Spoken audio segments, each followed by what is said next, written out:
Good morning and welcome, and Baruch atah Adonai Eloheinu melech haolam asher kitshanu b'mitzvotav v'tzivanu la'asok b'divrei Torah. Amen. And appreciate your being with us. This is, as you can see, there's just lots and lots of, look at that. I don't even know that we've had this much Rashi on any of the passages up till now. We are dealing with the prophecy of Jacob's to his sons prior to his departing this world. And the language is very, very terse and hard to understand. And Rashi is trying to help us get a sense of the meaning of the words and how they're being used. I will tell you also that Onkelos, the Aramaic translation, is also very free here. It's not, he want again, Onkelos is possibly one of the very earliest interpretations that we have of the Torah. So we'll take a look at this. So we are in the middle of Jacob's blessing Joseph. That's where we are, and we're right up here, and it says, "Vayimararuhu varabu." Vayistamuhu ba'alei chitzim. So again, even the formulation of the language is not easy. So the word mar can mean to embitter. So they embittered him, the Rabu. So lariv, a riv can be an argument, a disagreement, but it can also mean like roveh kashet means to shoot an arrow, roveh. And that can mean a gun, for example, in modern Hebrew. So it could either mean they argued or they shot arrows. Vayistamuhu, they it could either mean they lie in wait. It could also mean the very verb itself or the root of it can also mean to persecute. Ba'alei chitzim, ba'alei means literally it means masters of arrows. A chetz is an arrow, but again we're going to see that there are ways to interpret this in more than just one way. And perhaps that is the intent of the Hebrew and of the poetry, is that it's possible to interpret in more than one way. Let's take a look at Rashi. Okay, here we are. Vayimararuhu varovu. Let's make sure I got the Hebrew there. Yeah, robu is the way it's being spelled here. Although I feel like it should be a rovu. At any rate, I'm just noticing what it says there. So, Vayamararuhu Achiv, or Echav, excuse me, his brothers embittered him, made him bitter. Vayamararuhu Potiphar ve'ishto, and Potiphar and his wife also embittered him, le'asro, to imprison him. Lashon vayimararu et chayehem. So there's a verse that says, and they embittered their lives. They made their lives bitter. That's referring to the Egyptians and how they treated the Hebrews when they enslaved them. And it said, in other words, to be cruel, right? To act in cruel ways to someone and make their lives bitter. Varovu, right? Ne'esu lo achiv anshe riv. So he's explaining, Rashi's explaining the word here as riv to be a quarrel. So his brothers were quarrelsome. They quarreled with him. The Ein Halashon Hazeh, and now Rashi is going to go into some grammatical analysis here of the Hebrew itself. And he says that this expression here, Vayamararuhu, that particular form of the word rov, right, or lariv, right, is not Lashon Palu. It's not that they acted, right? So here we go. Let's see how he's going to tell us. She'im kain, because if it were it's the Hebrew, there are these binyamin, these constructions in Hebrew of a verb. There's the kal form, which kal simply means a simple action. There's the nifal, which is passive, the passive form of the verb, right? There's the PL form, which is an intensive form, and each one of these have a passive version. So there's PL, there's PUAL. So there's the passive version done to the person, right? There's HIFIL, which is causative. In other words, when you cause someone to be something, and that's what this is. Vayamararuhu, actually, it would be considered, actually, I believe, let's see, if they feel it's a hif-il form, a causative. Nif'al means something done to you, right? And then there's hitpa'el, where it's reflexive to do something to oneself. So I can give you an example of a verb in these types of forms. So for example, lovesh is the word that means to wear. Nilbash means to be wearing, right? And then there is the word hilbish, which means to clothe someone. That's causative, right? And there's hitlabesh, which is to get dressed. So you can hear how these various forms of the Hebrew working with the verb, it can give it these different meanings. So, at any rate, Rashi's going on to say, she'im kain, in other words, if it were simply saying that they were quarrelsome themselves, right? Right? They became quarrelsome, right? So as opposed to embitter his life, right?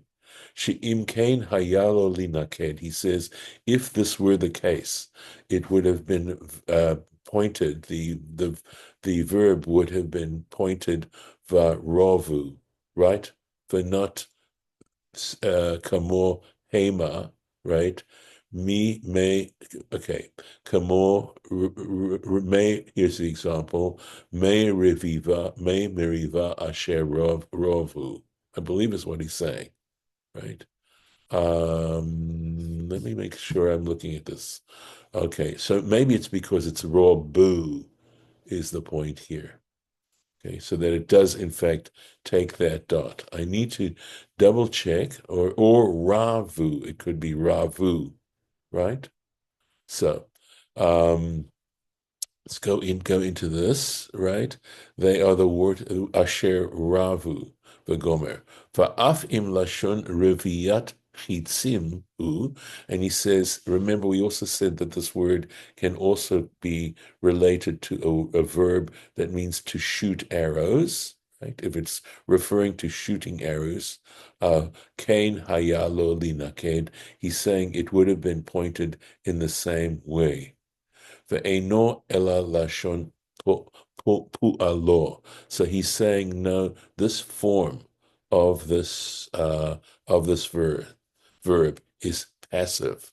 Kamo shomu shamayim. So it says, be amazed, O heaven, be astounded, O heavens, from Jeremiah chapter 2.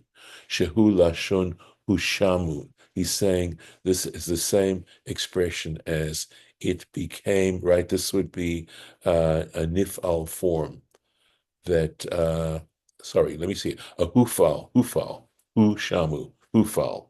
So there's hifil, remember that's the causative, and the passive form is that hufal, right?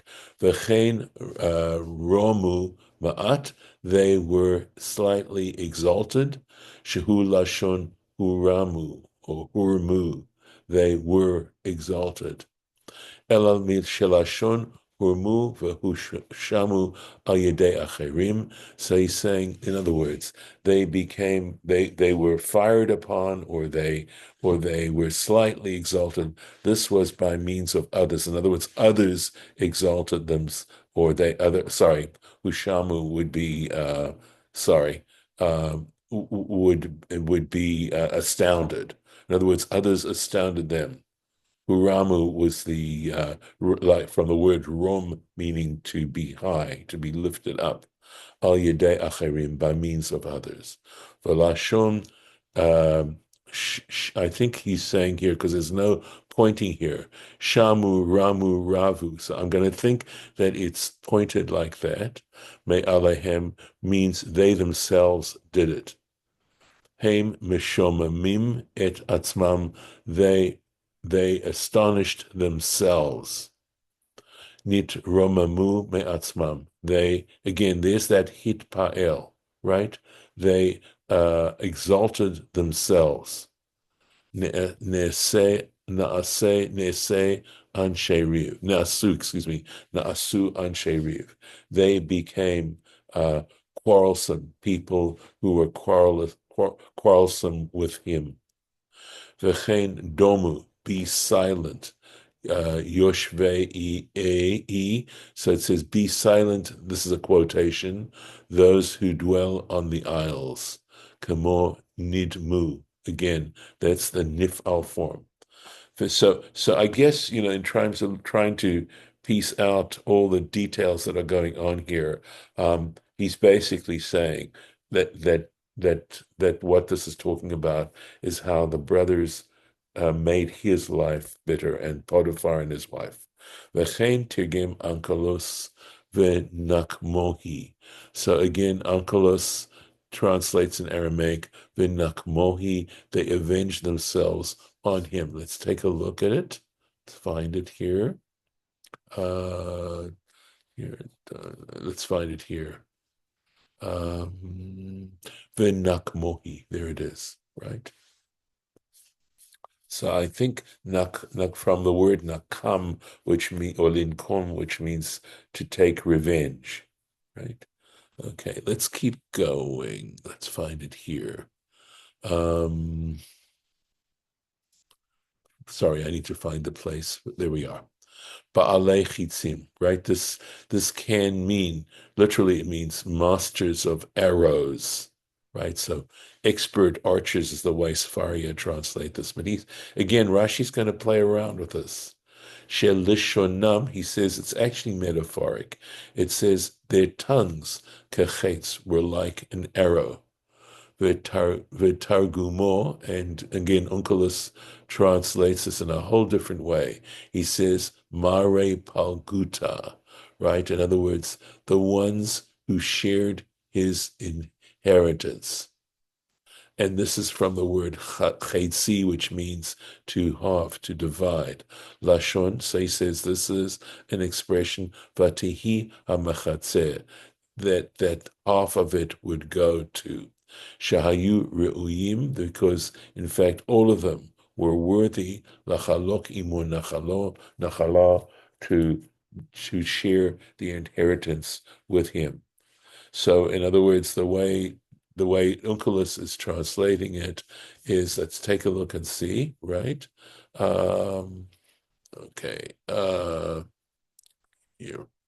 Right. In other words, I think the point he's making is that people who were supposed to be brothers and sharing their inheritance, in fact, created this major disruption in his life and argued with him, etc., and wouldn't peaceably distribute all the property and the goods that they had, that they were likely to inherit. Right. It's basically a description of the degree to which they were in disagreement with one another and the hatred that they had. Let's keep going a little bit more. Vateshev be'etan koshto. So we could say he remained, right, in the strength of his bow. Literally, we're just trying to translate it literally now. V'yafozu Zorei Yadav, and they gilded the arms of his hands. Midei, keep going, Midei Avir Yaakov. So again, from at the hands of the powerful one of Jacob, Misham Ro'eh Even Yisrael, right? So again, Misham, from there, the shepherd of the rock of Israel. So again, even just trying to translate this word for word is very puzzling and opaque, difficult to understand. So I hope you'll bear with me in that I'm also trying to struggle with the meanings of this, and then ultimately, of course, to understand the point that the Torah is trying to make here with us. So this is very deep stuff that we're doing. Vateshev be'etan kashto, right? So he says, Nit yashva bechozek, right? He reigned with strength, so that the bow, right? The keshet is a bow.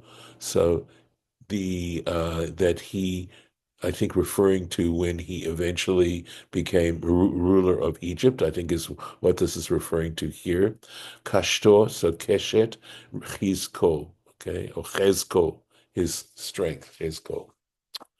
Vayafozu zor'ei yadav. So again, this word vayafozu, let me make sure again that I'm pronouncing it here. Vayafozu, right?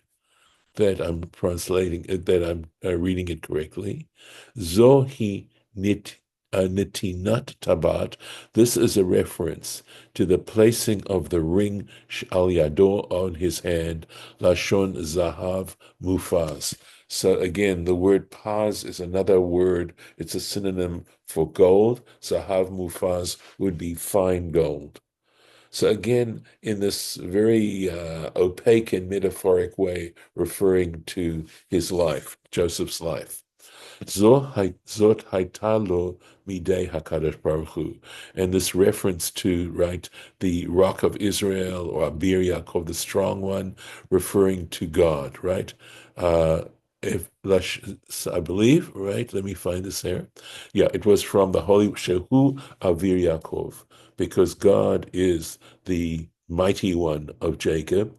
Umisham Allah liyot ro'eh even Yisrael, and from this Joseph, now we're talking about, he went up to be the shepherd of the rock of Israel. So, Ikaro Shel Yisrael, the essence of Israel. And I believe Evan Yisrael referring now to God again. And he was God's shepherd for Israel, because of course he protected his family, his brothers. Lashon Evan Harosha. Lashon Malchut. So again, if we say Evan Harosha, so again, it's possible that it's not referring to God, but referring to his monarchy. So I believe this is Evan Harosha Lashon Malchut. That's an expression of the principal stone, which is referring to the monarchy. So again, I could be right in terms of my first interpretation, because Evan Yisrael would make sense, the shepherd of the rock of Israel, and he certainly, as a king, is also in a sense shepherd. So, or else the whole expression together just means how he became the monarch at that time. Well, and representing, in other words, at the behest of God, at God controlling that all happening. The Onkelos afhu kach tirgamo, okay, and Onkelos he too interprets it. Vateshev, right? So here Rashi is giving us the Onkelos translation here, right? The tavat bahon neviotai. So it essentially vatevat. It refers to returned. In other words, his prophecy, right, that he gave to his brothers about his dreams, right? So hachalomot asher chalam lahem, those dreams that he had about them came about. So v'tavat is the Aramaic to mean that it returned to come true. Al dekayem oraita, and this again continuing with Onkelus's interpretation, because he established his Torah, he lived, right. In other words, he took the words of the Torah and he lived them, he established them in his life, besitra, secretly. Tosefet, so this Rashi's in taking these words of Onkelos, he says this is an addition. In other words, this is just an additional comment on the part of Onkelos. Velo mishlashon ivri, but there's no connection to the Hebrew itself. Onkelos is simply adding this himself in his interpretation. Sheba Mikra. It's not the Hebrew that is in Scripture. And here we're going on. V'shaveh betukpa ruchtzaneh, right? And he placed Shaveh, he placed his trust in the powerful one, right? Tirgum Shesa. Now he's saying, on the other hand, here, as Onkelos goes on, this is in fact a way of interpreting Be'etan Kashto, right? This would be Eitan, the powerful one, his bow. V'kach Lashon HaTirgum al HaIvri.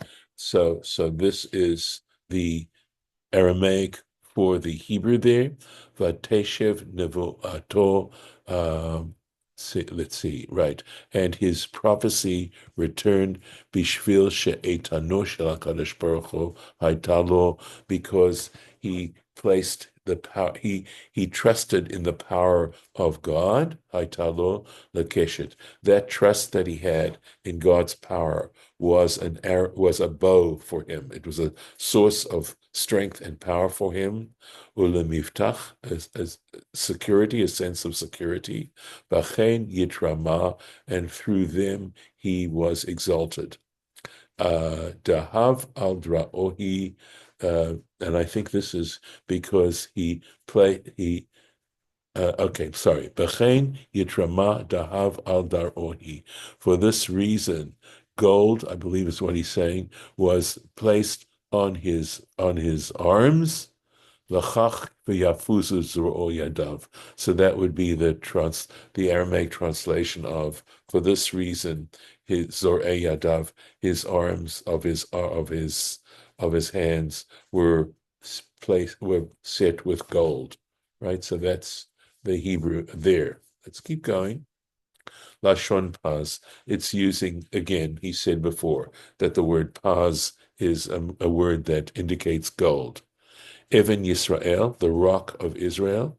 Lashon notarikon. So the way Onkelos understands it is that this word even, which we would translate as stone, is actually a contraction, a stenographic contraction of uven, the father and the son, right? Avhan uvanin Yaakov uvanav. So referring to the father and the children, the sons, that is Jacob and his sons.